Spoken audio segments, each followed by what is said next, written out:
మొక్కజొన్న, పత్తి లాంటి పంటలకు పాత మద్దతు ధర కొనుగోలు చేసేలా 5 ఏళ్ల కాంట్రాక్టును కేంద్రం తిరస్కరించడంతో రైతులు మరోసారి కదం తొక్కారు. కేంద్ర ప్రభుత్వానికి వ్యతిరేకంగా రైతులు మరోసారి పంజాబ్లోని శంభు సరిహద్దుల్లో చలో ఢిల్లీ మార్చ్ చేపట్టారు.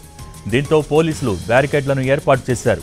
వాటిని బద్దలు కొట్టేందుకు రైతులు ప్రొక్లైనర్స్ లాంటి యంత్రాలను కూడా ఢిల్లీ సరిహద్దుల్లో మోహరించారు. మరోవైపు పోలీసులు tear gas shells, rubber bullets ను రెడీ చేస్తున్నారు.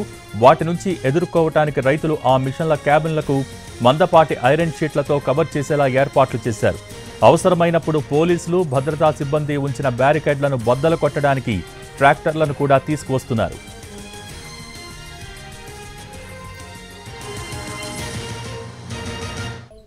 రైతులు శంభు సరిహద్దుల వద్దే బైఠాయించి ఆందోళన చేస్తున్నారు. వారిని ఢిల్లీలోకి రాకుండా పెద్ద ఎత్తున భద్రతా దళాలు మోహరించాయి. దీంతో అక్కడ ఉద్రిక్త పరిస్థితి తలెత్తింది. ఇక హర్యానా, ఢిల్లీ, ఉత్తరప్రదేశ్కు చెందిన రైతులు వేల సంఖ్యలో వచ్చి రోడ్డుపై బైఠాయించడంతో పోలీసులు కూడా అప్రమత్తమై ఢిల్లీలోకి రాకుండా అనేక చర్యలు చేపట్టారు. అంబాలా, కురుక్షేత్ర, కైతాల్, జింద్, హిస్సార్, ఫతేహాబాద్, సిర్సా జిల్లాల్లో ఇంటర్నెట్ సేవలతో పాటు మొబైల్, ఎస్ఎంఎస్లపై కూడా నిషేధం విధించింది.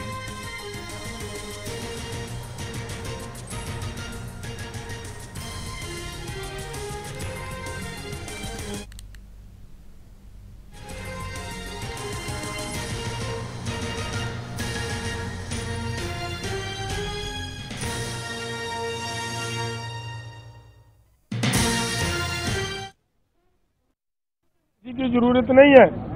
किसान पहले से ही पूरी तरह शांत हैं। सिर्फ उनकी एक हाथ आगे बढ़ेगा तो किसान अपने आप 2 हाथ आगे बढ़ाता है। सो इसलिए मैं किसानों और नौजवानों को भी ये अपील करूंगा कि देखिए आज जिस तरह का माहौल है, सरकार जिस तरीके से अपनी जिद पे अड़ी हुई है, ऐसे हालात को बड़े दिमाग से, बड़ी समझदारी से हमें हैंडल करना होगा। क्यों कर रही है, हमें हमारे पास ना तो सरकार का कोई पत्र आया है कि हम ऐसा कर रहे हैं या क्या कर रहे हैं या क्या नहीं कर रहे, हमें कुछ पता नहीं है।